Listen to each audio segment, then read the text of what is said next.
Hello students, good morning. Hope you are all doing good at your place. This is Dr. Ramesh Sharma and welcome you all in this YouTube channel Digital Classroom. बच्चे पिछले video में हमने learn किए थे directing के तत्व, supervision, उसके बाद motivation, leadership and now in this video we shall learn the fourth element, चौथा तत्व डायरेक्टिंग का communication. So communication is what? ये बच्चे लैटिन भाषा का एक शब्द है कम्युनिस, उससे लिया गया है कम्युनिकेशन, जिसका अर्थ है कॉमन, अर्थात दो या दो से अधिक व्यक्तियों के बीच समान रूप से। इस प्रकार कम्युनिकेशन अर्थात संदेश वहन का जो अर्थ है वो दो या अधिक व्यक्तियों द्वारा विचारों को आपस में बांटने से है, यानी कि उसके जो विचार हैं, उसका जो अभिप्राय है, तथ्यों, विचारों, भावनाओं आदि को एक व्यक्ति से दूसरे व्यक्ति तक हस्तांतरण करने व समझने की कला से है, ऐसा इसमें कम्युनिकेशन में है। And the learning objectives of this topic communication is, हम बच्चे will be able to understand, will be able to know after learning this chapter, they will be able to know communication concept, meaning of communication, definition of communication, and the characteristics of communication, process of communication, and types of communication.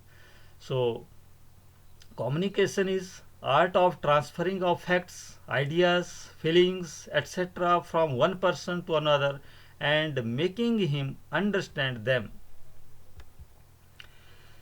संप्रेषण एक ऐसी प्रक्रिया है जिसके अंतर्गत संदेश को एक व्यक्ति से दूसरे व्यक्ति तक पहुंचाया जाता है ताकि वे पारस्परिक समझ बना सके। प्रबंध की निर्देशन क्षमता मुख्य रूप से प्रबंधक की संचार दक्षता पर निर्भर करती है, इसलिए संगठन सदैव प्रबंधकों एवं कर्मचारियों की संचार दक्षता के विकास पर जोर देते हैं। सो कम्युनिकेशन बहुत ही इम्पॉर्टेंट है, डायरेक्टिंग का जो तत्व है। हम इसको जो डेफिनेशंस हैं गिवन बाय जो प्रबंध के विभिन्न जो प्रसिद्ध प्रबंध के विद्वान हैं उनके द्वारा जो संदेश वाहन की जो परिभाषाएं दी गई, कीथ डेविस कहते हैं कि communication is the process of passing information and understanding from one person to another, यानी कि संदेश वाहन एक प्रक्रिया है जिसके अंतर्गत संदेश एवं समझ को एक व्यक्ति से दूसरे व्यक्ति तक पहुंचाया जाता है। सो this is a very important definition given by Keith Davis, and the another definition given by C.G. Brown. C.G. Brown कहते हैं कि communication has been defined as the transfer of information from one person to another, and whether or not it elicits confidence or becomes an exchange or interchange, but the information transferred must be understandable to the receiver. This is given by C.G. Brown ने ऐसा कहा।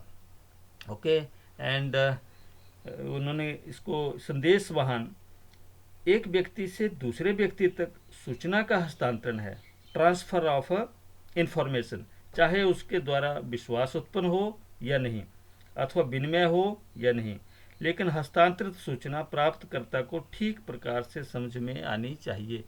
उन्होंने कहा कि जो भी information है उसको ट्रांसफ़र करना है, और ट्रांसफ़र करने से मतलब उसको वो समझ में आती है नहीं आती है, इसका उन्होंने जिक्र नहीं किया। उन्होंने कहा कि जो जो इंफॉर्मेशन है वो उनके पास तक पहुंचनी चाहिए और वो ठीक प्रकार से उसको समझ में भी आनी चाहिए, understandable to the receiver. Okay, so on the basis of this definitions कुछ जो इसके करेक्टरिस्टिक्स हैं कम्युनिकेशंस के, उनको हम लर्न करते हैं one by one.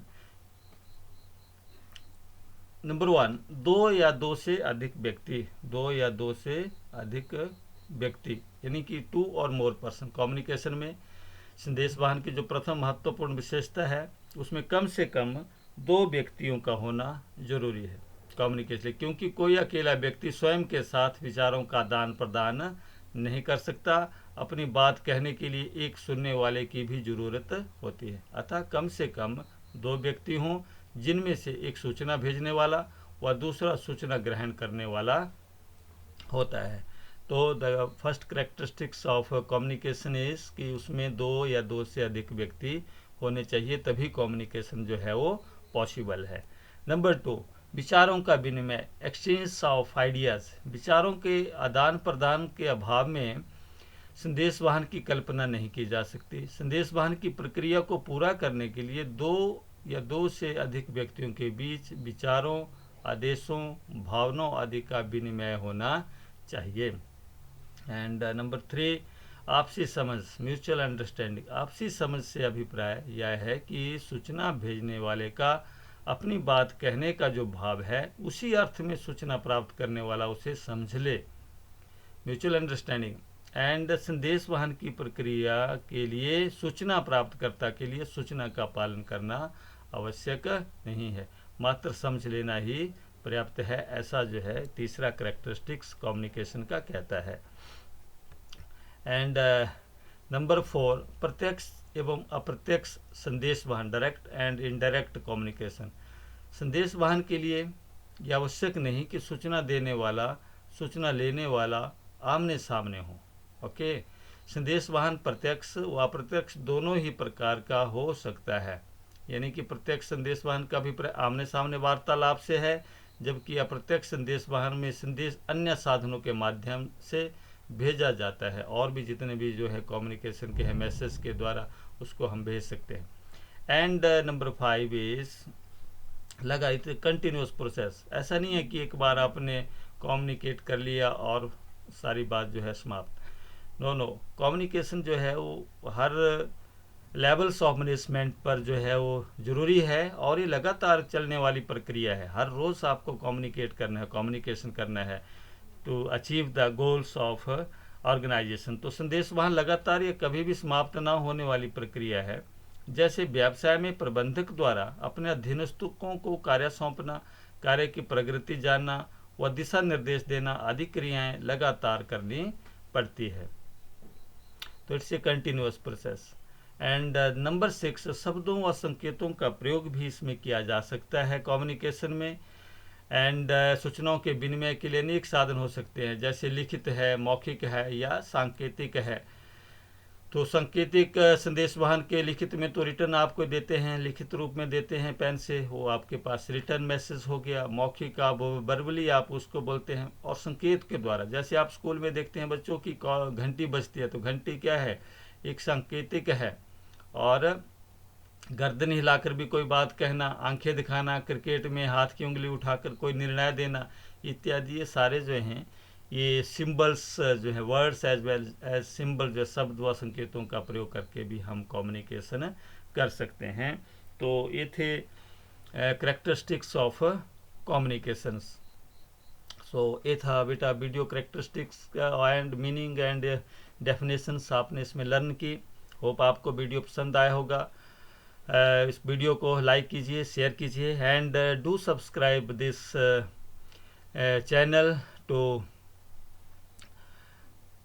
get the notifications of my new video, and also give me feedback in the comment sections, right? And keep on watching and keep on learning. Thank you very much.